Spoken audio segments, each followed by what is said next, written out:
The room went completely silent after the words slipped out of my mouth. It wasn't meant to be serious, just another careless, tipsy laugh shared with friends on a Friday night. But the way my husband's face froze in that moment told me everything. His glass of water hung motionless halfway to his lips, his eyes locked on me like I had just ripped something open, and I knew instantly that I had crossed a line I couldn't take back.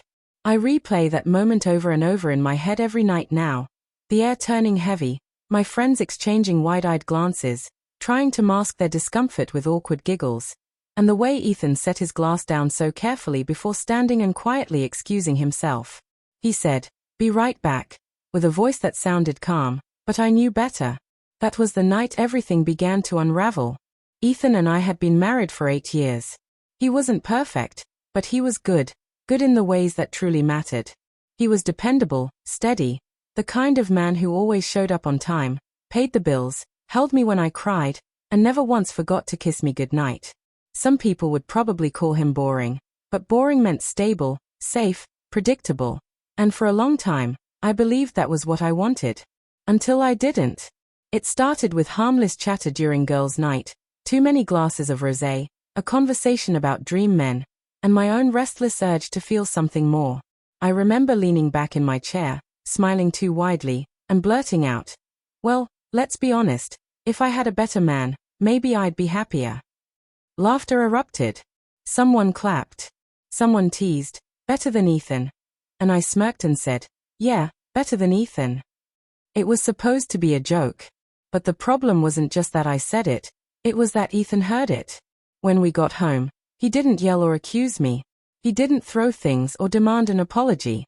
He simply sat at the kitchen table, hands folded, his face pale and unreadable, and asked quietly, "Did you mean that?" My chest tightened. "What?" I asked, but I knew what he meant. "What you said tonight," he clarified. "Do you really think you'd be happier with a better man?" I froze. My instinct was to laugh it off again, brush it away like it meant nothing, but something in his expression told me that would only hurt him more.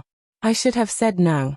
I should have told him it was a stupid joke, told him I loved him, told him he was enough. But my hesitation betrayed me. "Emily," he said softly, his voice breaking just slightly, "tell me you don't mean it." And I couldn't, not convincingly. I tried to force the words out, but hesitation lingered too long on my tongue because a part of me, one I never wanted to admit existed, had been whispering that same thought for months. That maybe I wanted more. That maybe he wasn't enough. That maybe I wasn't built for safe. Ethan stood up without another word, went into the bedroom, and shut the door. That was the last night we ever shared the same bed. Over the next few days, Ethan became like a ghost in our house. He moved quietly, avoided my eyes, and stopped starting conversations. I told myself to give him space, let him cool off, but the silence only deepened. 3 days later, I came home from work and found a neatly stacked pile of papers on the kitchen counter. Divorce papers, already signed in black ink. My stomach dropped. "Ethan." I called, my voice breaking. He appeared in the doorway, his expression calm but empty. "I can't do this anymore," he said. "Do what?" I asked, my throat tight. "Be the man you tolerate. The man you joke about needing to replace." Tears welled in my eyes. "Ethan, it was just a joke. You know me. I didn't mean it." But he only shook his head. "No, Emily. You did mean it. Maybe not in the way you think, but I saw it in your eyes. I heard it in your silence when I asked you to tell me otherwise." My voice cracked as I whispered, "You're throwing away 8 years over one comment." He flinched at my words, but his voice stayed steady as he looked at me. And in that moment, I realized I had already lost him long before he signed those papers. "No, I'm leaving because I finally see it clearly. This wasn't sudden. You'd been letting us go long before this moment." I begged. I cried. I tried to make him see it my way. But Ethan wasn't the kind of man to act on impulse. If he decided to file, it meant he'd thought about it carefully. He was finished. The weeks after felt like being pulled underwater. I kept waiting for him to soften, to come back to the man who couldn't bear to watch me cry without pulling me into his arms. But he didn't. Instead, he became distant, cold, resolute. And I unraveled. I tried to tell myself he was overreacting. I told friends he was being dramatic, that he was leaving over a joke. But when they didn't jump to agree, when their looks carried something that felt a lot like judgment, I realized they saw what I was refusing to face. It wasn't just the joke. It was what the joke revealed. That somewhere along the way, I had stopped truly cherishing him.